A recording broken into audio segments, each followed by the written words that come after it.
Hello friends, నేను మీ బాంబే వార్తకను. తినడం మొదలు పెడితే ప్లేట్లో ఉండేవి ఎప్పుడు అయిపోయావో కూడా తెలియదు. అంత రుచిగా ఉండే గవ్వలు ఎలా చేసుకుందామో చూద్దాం రండి. పొడి బియ్యపిండి 1 కప్పు, మైదా పిండి 1 కప్పు, బెల్లం 1/2 కప్, గవ్వల పీట, నెయ్యి లేదా నూనె 1 టేబుల్ స్పూన్, పొడి బియ్యపిండి 1 కప్పు తీసుకొని ఏ కప్పుతో అయితే బియ్యపిండి తీసుకున్నామో అదే కప్పుతో మైదా పిండి 1 కప్పు వేసుకోండి. స్వీట్ ఐటమ్స్ చేసేటప్పుడు చిటికెడు ఉప్పు వేసినట్లయితే రుచి మరింత బాగా ఉంటాయి. పొడి పదార్థాలన్నింటినీ ఒకసారి బాగా కలుపుకొని నెయ్యి 1 టేబుల్ స్పూన్ వేడి చేసుకొని వేసుకోండి.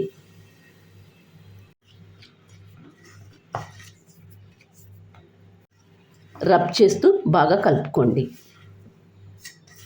నీళ్లు కొద్ది కొద్దిగా వేస్తూ పిండి కలుపుకోండి. ఇలా కలుపుకున్న పిండిని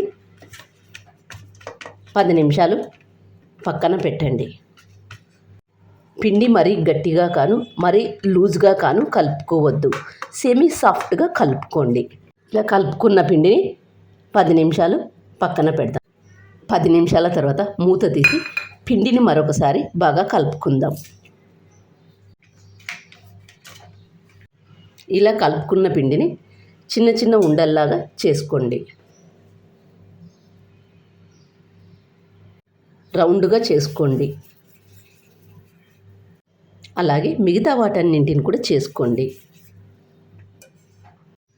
అన్నింటినీ ఇలా రౌండ్గా చేసుకున్న తర్వాత ఈ గవ్వల పీట స్టీల్ సామాన్ షాపుల్లో అవైలబుల్గా ఉంటుంది. రౌండ్గా చేసుకున్న దాన్ని ఒకదాన్ని తీసుకుని గవ్వల పీట మీద ఇలా పెట్టుకొని బొటన వేలితో ఇలా ప్రెస్ చేయండి. ఇప్పుడు గవ్వ షేప్లో వస్తుంది. చూడండి ఎంత బాగా వచ్చిందో. అలాగే మిగతా వాటన్నింటిని కూడా చేసుకోండి.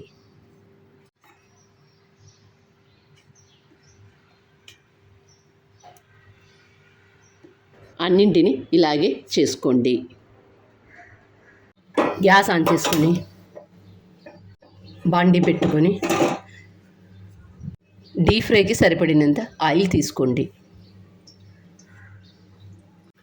ఆయిల్ బాగా వేడైన తర్వాత ముందుగా మనం చేసుకున్న వాటిని కొద్ది కొద్దిగా వేసుకొని కాల్చుకోండి. వేసిన వెంటనే గరిటె పెట్టి కలపవద్దు. కొద్దిగా కాలిన తర్వాత మరొక సైడు తిప్పి వేసుకోండి.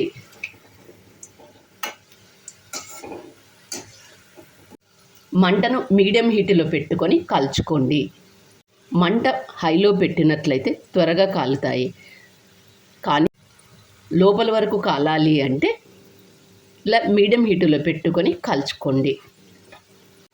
గవ్వలను ఎప్పుడు మైదా పిండితోనే కాకుండా ఇలా బియ్య పిండితో కూడా చేసుకోండి. చాలా రుచిగా ఉంటాయి. ఒకసారి చేసి పెట్టుకుంటే 15 రోజులైనా నిల్వ ఉంటాయి. వైపులా బాగా కాల్చుకున్న తర్వాత ఒక ప్లేట్లోకి తీసుకుందాం. మరీ ఎర్రగా కాల్చుకోవద్దు. ఈ కలర్లో ఉన్నప్పుడే తీసుకోండి. చల్లారిన తర్వాత మరి కాస్త కలర్ వస్తాయి. అలాగే మిగతా వాటన్నింటిని కూడా వేసి కాల్చుకోండి. హాలిడేస్ వస్తున్నాయి కదా, పిల్లలు ఇంట్లో ఉంటారు, ఏదో ఒకటి అడుగుతూ ఉంటారు. ఇలా చేసి పెట్టుకున్నట్లయితే వాళ్ళు అడిగినప్పుడు ఇవ్వవచ్చు. బయటివి తినకుండా ఇలా ఇంట్లోనే చేసుకొని తిన్నట్లయితే ఆరోగ్యం కూడా బాగుంటుంది. మంట మీడియం హీట్లో పెట్టుకొని కాల్చుకోండి. మంట హైలో పెట్టి కాల్చినట్లయితే లోపల అంత పచ్చి పచ్చిగా ఉంటుంది. కాబట్టి మంటను మీడియం హీట్లో పెట్టుకొని కాల్చుకోండి. 2 వైపులా ఇలా బాగా కాల్చుకున్న తర్వాత ఒక ప్లేట్లోకి తీసుకుందాం. ఇవి కాలినది లేనిది ఎలా తెలుస్తుంది అంటే నూనెలో ఉండే నురగంతా తగ్గిపోయినట్లయితే అప్పుడు కాలినట్లు. తురిమిన బెల్లం 1/2 కప్పు తీసుకొని ఇందులో 2 టేబుల్ స్పూన్ల నీళ్లు పోసుకోండి. బెల్లం నీళ్ళను గ్యాస్ మీద పెట్టుకొని బెల్లం అనేది తీగ పాకమా ముదురు పాకమా అనేది అడుగుతూ ఉంటారు కదా. బెల్లం పాకం పట్టడం అనేది ఒక గిన్నెలోకి నీళ్లు తీసుకొని బెల్లం పాకమైనది లేనిది ఎలా చెక్ చేసుకుందామో చూద్దాం. బెల్లం అనేది బాగా కరిగిన తర్వాత ఇలా గరిటెతో చూస్తే ధారలాగా వస్తూ ఉంటే అది పాకమైనట్లు. లేదంటే దీన్ని కొద్దిగా తీసుకొని మనం తీసుకున్న నీళ్ళల్లో వేసుకోండి. ఇలా వేసిన వెంటనే కరిగినట్లయితే అది పాకం కానట్లు.